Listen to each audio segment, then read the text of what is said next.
What's up, guys? Coach Gaglione here. This is another edition of our Climb to 185 series. I'm your host, Coach Gaglione, and I've been involved with powerlifting and strength coaching for over 18 years.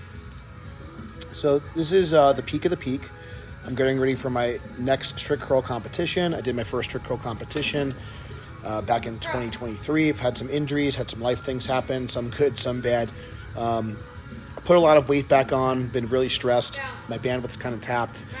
Been trying my best to kind of keep the strength community together and just run a lot of meets in the Northeast and Mid-Atlantic region. But I am really excited. It's going to be my first strict curl competition alongside my lovely wife. This is Katie. She's one of the best strict curl athletes in the country for her weight class, and she's elected to drop a weight class. And I'm really excited to see what she could do. So she's kind of working through some things with her diet and just trying to maintain as much strength as she can as she drops weight class. And I know once her weight normalizes, she's going to do fantastic. So this particular day, we just kind of went back and forth. She was able to give me commands this day. I gave her commands. Down. So this was 80 pounds. I'm just trying to kind of mimic the jumps I'm going to take at the meet and make it as close to the meet as possible. So with Katie, I kind of made a little bit of a hiccup with her. I kind of had her warm up too quickly. But here she is. Her goal is to kind of work up to a double today. She ended up kind of doing 2 singles, which we'll see a little bit later.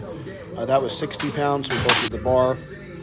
We got the gopher bar, which is 25 pounds, and the collars are 2.5 each, so it makes it kind of a 30-pound starting weight.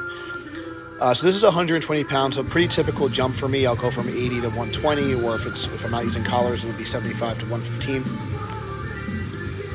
And at this point, usually in the workout, I can kind of tell if it's going to be a good day or not. I can kind of tell if my wrists, elbows, and forearms. And so far, so good. I've been getting some body work done. I've been kind of just trying to be a little bit more mindful of my recovery, which is, one of the reasons why I've put some weight on. I've just been kind of trying to at least make sure I'm getting enough calories in. If sleep has been good, stress levels have been super high.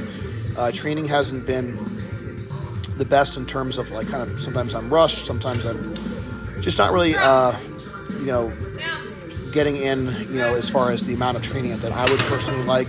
But I have been pretty focused and kind of been working hard. But 120 felt good. This is 80 pounds for Katie. So I kind of made a little bit of a too big a jump for her. And like I said, she's been kind of dying. You can kind of see that she's starting to just kind of be a little bit lopsided. So sometimes her shoulder's been kind of bothering her as well. My shoulder's been kind of bothering me. So I'm not sure why that is, but we're kind of working through those kinks. So this is 140 pounds.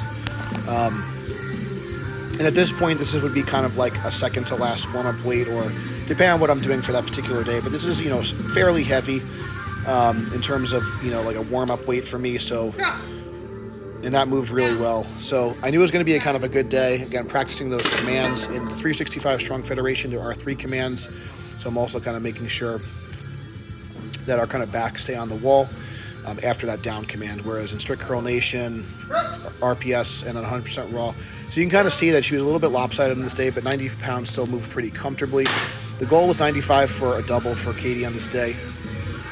So this is 160 pounds. This is pretty close to an opener. I did kind of a little bit of a mock tune-up meet at my meet at the Strong Island Strict Curl in February in Long Island, New York. So this was my opening attempt for my mock contest. And, 160 has been getting a lot more comfortable. I've been kind of doing some repetitions in the kind of the 160 to low 170 range. So that's getting a lot more comfortable. One of the things that you'll see here, I take my time on my setup. I'm really establishing my footing where I kind of want my feet to be. I'm trying to get as much leverage with my legs as possible. And then just kind of visualizing myself. So I'm doing some imagery here. You kind of see how I'll close my eyes before I do my set. Really trying to make sure I'm getting a deep grip in there and making sure that the bar is not kind of rolling on me. Trying to flex those wrists. Good start command, good finish. So that was really good. So this is essentially kind of my last warm-up before I kind of do my real serious weights of the day. So this is Katie's first attempt at 95 pounds. I know that she wasn't feeling her best. She was a little bit underfed. But overall, again, 95 pounds is still a very elite curl for someone her size. Again, now she's kind of sub 160, and she's kind of making her way down to the 148 class, so I'm very proud of her. And, she's doing well, and we got a lot of her plate. We got family, kids, businesses to run. And a lot of people kind of count on us for a lot of things, so sometimes our kind of training gets put on the back burner when we're trying to deal with personal matters and family. We've had a lot of issues, a lot of things kind of come up. So you can kind of see that really kind of like lopsided there. And she spent a lot of time in the bottom. I think that she felt like she was going to pass out. So got to kind of work on that left arm being a little bit more coordinated with the right arm. Take a second. But she took a minute here. She kind of gathered herself, and then, you know, we did another single. She did try for 2, but...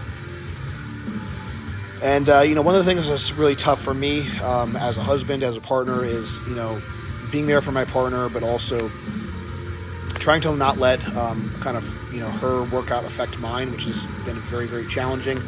So I tried to, like, you know, just not let her, you know, performance kind of dictate or kind of feed off what I was going to do.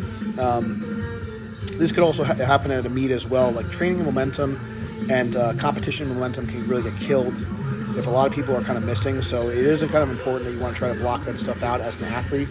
But again, as a training partner, I want to be there to console her and just kind of make sure that she was okay. So this is 170 pounds. So this would kind of, you know, once we're kind of north of like 165, I got to be very like serious because, you know, if you're off by a little bit, you know, it's just not going to go. So 170 pounds,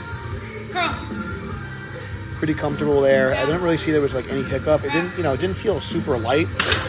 But again, watching back the video, I was very happy with how that moved. 170 is becoming more and more routine. So I think I'm going to open with that weight. It's a little bit heavier of an opener than I'm used to, but I think that's like the right call.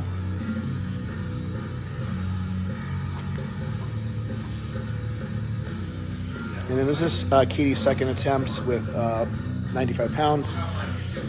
And again, not too long ago, this was her PR, and not too long ago, you know, depending on like, you know, this is, once she kind of gets close to 100 pounds, there's really not many women that are kind of doing that. So this is still a very elite number.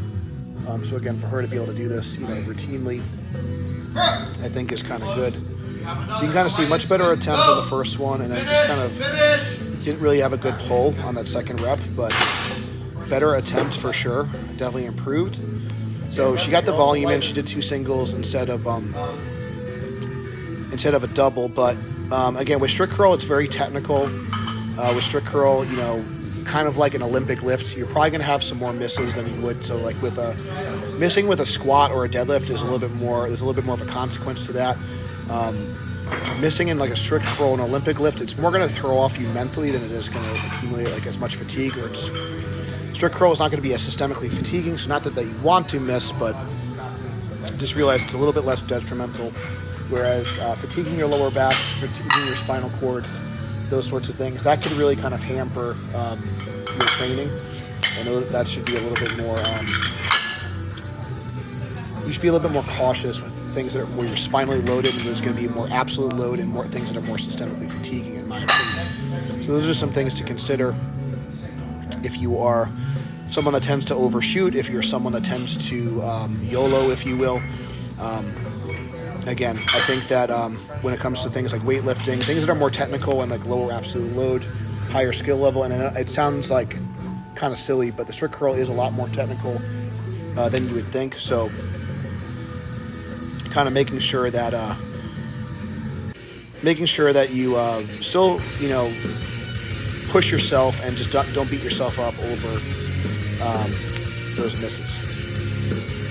So this is kind of like, in my opinion, the most important set of the training plan, because this is an all-time gym PR. I've never done it 180 in training. I've only done 180 on one occasion in a contest where I was kind of completely peaked after a taper, after a really good prep. And I've never done more than 177 pounds in training. I've done 176 pounds on a handful of occasions, maybe like I think twice that I can remember. And I've done 177 once, I think, when John Cooper was here. And when I did the 177, I believe that I definitely didn't really have like a real good start command.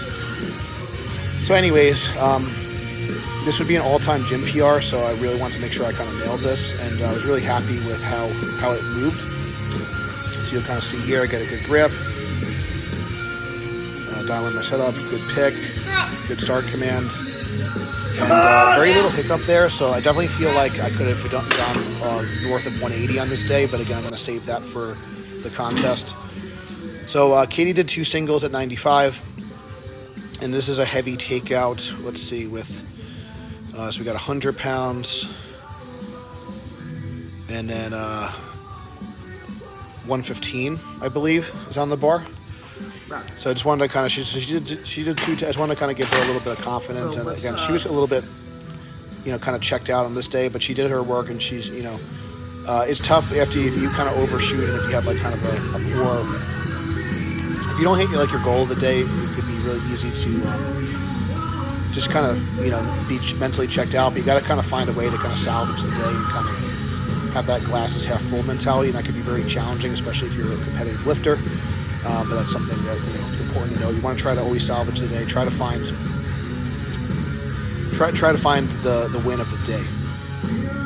So now I'm doing some overload work. I elected to go 187.5, and then I did another set at 190. This moved decent, but again, I was like, people started to kind of come in. Again, one of the issues with my training is just trying to fit it in throughout the day. So a lot of times I don't have this like unlimited time. So sometimes my training gets cut short. Sometimes I have to kind of shuffle things around, and just things have just not been optimal. But we're getting the work done. I was really happy. So the fact that 177.5 moved, I was just, anything else was kind of gravy at this point. But I do want to kind of make sure I'm still touching 180 pounds plus. So again, moved pretty smooth. Pretty happy with that. And then you'll kind of see that I go up to 190. 190 was kind of tough, but again, I was just kind of a little bit checked out at that point because a lot of people started to come in. I had to kind of start getting our groups going, so that's just kind of life.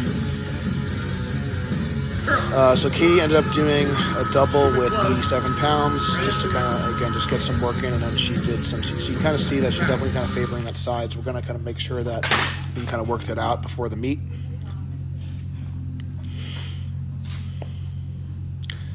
And then she elected to do some seated curls after that.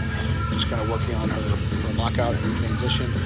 So this is 190 pounds. This is pretty close to an all-time PR, but I've done upper 190s before.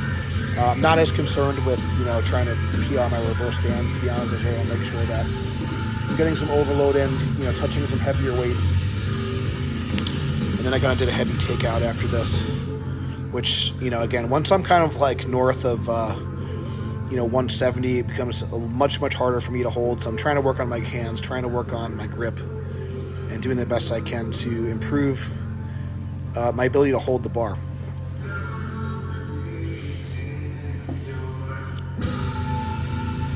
So again, getting a nice deep grip. I'm trying to also leverage my leg a little bit. So I fought it here. I'm really squeezing those elbows in, trying to kind of reel the weight in. So felt like, again, tough lift, but clean lift. And then here's a heavy takeout with it. I believe this is 205 pounds. I still don't know how people curl this.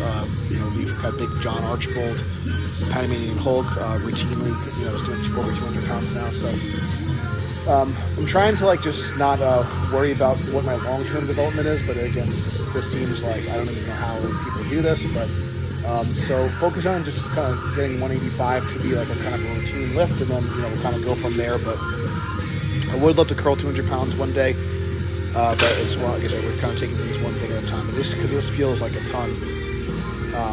Again, it doesn't really feel like I could even get this kind of going. But my thought is that if I can kind of take out 200 pounds comfortably, taking out 185 should be much easier. So just trying to kind of work that setup a little bit and just get more proficient. So thank you guys for watching. Until next time, stay strong, and we'll see you soon.